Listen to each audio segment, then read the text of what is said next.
భూములు ఆన్లైన్ లో ఎక్కించుకునేందుకు ఏర్పాటు చేయబడిన ధరణి పోర్టల్లో కొన్ని సమస్యలు రైతులకు తలెత్తుతున్న కారణంగా కొత్తగా ఏర్పడిన కాంగ్రెస్ రేవంత్ రెడ్డి ప్రభుత్వం ఓ కమిటీని ఏర్పాటు చేసింది. పలుమార్లు సమావేశమై ధరణి కమిటీ భూ సమస్యల పరిష్కారానికి తమ వంతు కృషి చేస్తున్నట్లు తెలియజేసింది. వెంటనే ధరణి పోర్టల్లో తీసుకోవాల్సిన కొన్ని జాగ్రత్తలపై ప్రభుత్వానికి సూచనలు చేయనుంది. తమ వంతు బాధ్యతగా రైతులకు శాశ్వత పరిష్కారం చూపే విధి విధానాల్లో కూడిన నివేదికను తక్కువ సమయంలోనే ప్రభుత్వానికి అందిస్తామని తెలియజేసింది. ఖచ్చితంగా ధరణి కమిటీ రైతులకు మంచి మార్గం చూపుతుందని కమిటీ సభ్యులు తెలియజేశారు. భూమి సమస్యలు అనగానే చాలా ఎమోషనల్ కూడుకున్నాయి కూడా. 20 ఏళ్లుగా భూమి హక్కులతో పనిచేస్తున్న వ్యక్తిగా భూమి సమస్యల పరిష్కారం ఎంత క్లిష్టమో అది అంత తొందరగా ముగించడం కూడా అంత అవసరం కూడా. క్లిష్టం ఉంది కాబట్టి మనం అందరం కలిసి కృషి చేసి ఏదో ఒక పరిష్కారం చూపించాలి. నేను ఒక 2-3 విషయాలు మీ దృష్టికి తీసుకొస్తాను. కొంత క్లారిటీ వచ్చే ప్రయత్నం వస్తుంది దాని మీద. ఈ రోజున మనము దేశవ్యాప్తంగా కాగితాల రికార్డుని కంప్యూటర్లకు ఎక్కించే కార్యక్రమాలు చేస్తూ వస్తున్నాం. ధరణి కూడా అలాంటి కార్యక్రమే జరిగింది. కంప్యూటర్లకు ఎక్కించి ఏం జరిగింది ఇంకా కంప్యూటర్లోనే జరగాలి అనే ఒక పాలసీ నిర్ణయం దేశవ్యాప్తంగా తీసుకున్నాం. అందుకే మనం ఏ రాష్ట్రం తీసుకున్నా ఏదో ఒక పేరుతోటి కంప్యూటర్ రికార్డు వెబ్సైట్ ఉంటుంటాయి. మీ భూమి అని పక్కన ఆంధ్రప్రదేశ్ వెబ్సైట్ ఉంది, భూమి అని కర్ణాటక వెబ్సైట్ ఉంది, భూలేఖ అని రకరకాల పేర్లతో ఉన్నాయి. అంటే కాగితాల మీద రికార్డు నిర్వహించొద్దు, ఇక కంప్యూటర్లోనే ఉండాలని నిర్ణయం వచ్చిన తర్వాత కాగితాల్లో ఉన్నప్పుడు కొన్ని రకాల సమస్యలు ఉన్నాయి, కంప్యూటర్లోకి వచ్చినాక కొన్ని కొత్త రకాల సమస్యలు అయిపోయాయి. మేము ఏమనుకున్నామంటే కంప్యూటర్ రికార్డు వాస్తవానికి అర్థం పట్టేటట్టు ఉండాలి.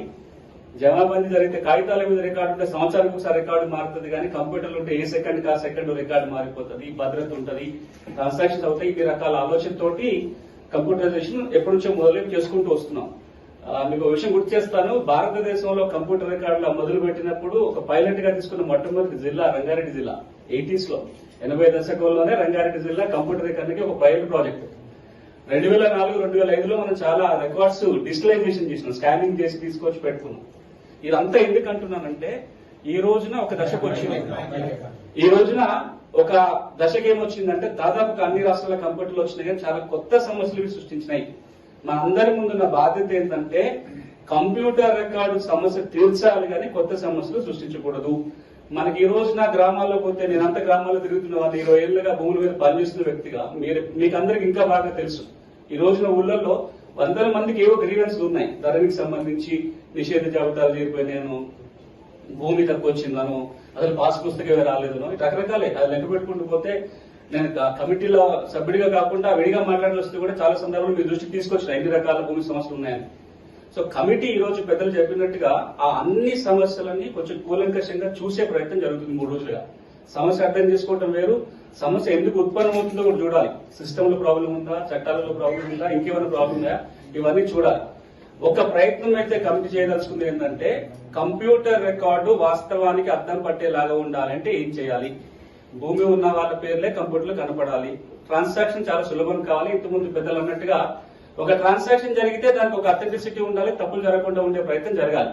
దానికి సంబంధించిన లోపాలన్నింటినీ అధ్యయనం చేస్తూ వాటిని సరిచేయాలన్న ఆలోచన ఒకటి.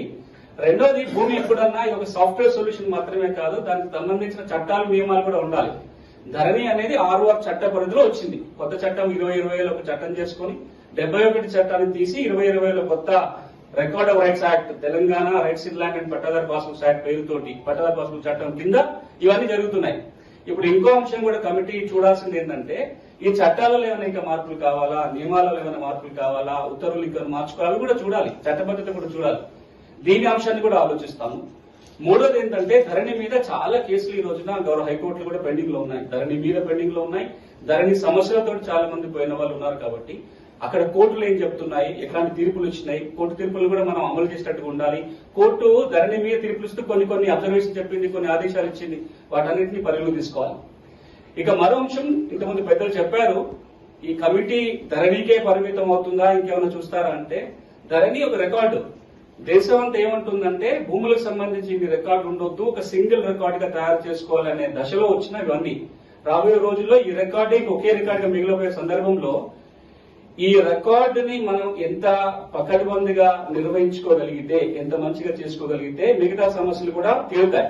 రెండోది, నేను ఏ చట్టం కింద వచ్చినా నా రికార్డు మళ్ళీ ఇక్కడికే వస్తుంది. కాబట్టి మిగతా అంశాలు ధరణి చూడడానికి ఎంతవరకు అవసరం ఉంటుందో వాటిని కూడా చూడాల్సి వస్తుంది. ఇక చివరిగా భూ పరిపాలన దీనికి ముడిపడి ఉంటుంది. భూమి రికార్డులకి భూ పరిపాలన ముడిపడి ఉంటుంది. భూ పరిపాలన సమగ్రంగా ఉన్నప్పుడే రికార్డు నిర్వహణ సమగ్రంగా ఉంటుంది. కాబట్టి పరిపాలనా విధానంలో ఇంకేమైనా సూచన చేయాల్సి వస్తే కూడా కమిటీ ఆ వైపుని కూడా ఆలోచిస్తుంది.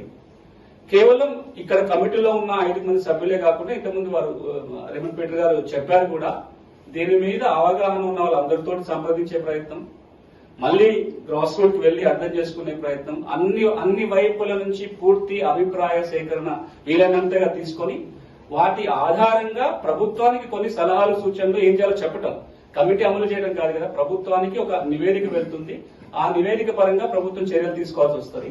ఇంతకుముందు అనుకున్నట్టుగా ఫైనల్ రిపోర్ట్ కావడానికి లేట్ అయితే కావచ్చు, కానీ అంత లోపల కొన్ని సత్వరమే చేయాల్సిన సమస్యలు కొన్ని ఉంటాయి. వాటిపైన కూడా నివేదికలు ఇస్తాం. ఇక మరొక క్లారిఫికేషన్ మీ ప్రశ్న తీసుకునే ముందు ఏంటంటే, నాకు తెలిసి ధరణి కమిటీ పనిచేస్తూనే ఉంది. ధరణి కమిటీ రావటం వలన ఇప్పటిదాకా జరిగిన ప్రాసెస్ ఏది ఆపమని ప్రభుత్వం ఏది చెప్పలేదు. ఇప్పుడు జరుగుతున్న కార్యక్రమాలన్నీ అట్లా జరుగుతూనే ఉంటాయి. కమిటీ సూచన వల్ల ఇప్పుడు జరుగుతున్న దానికి ఒక ఇంప్రూవ్మెంట్ వచ్చే అవకాశం తప్పకుండా కనబడుతుంది.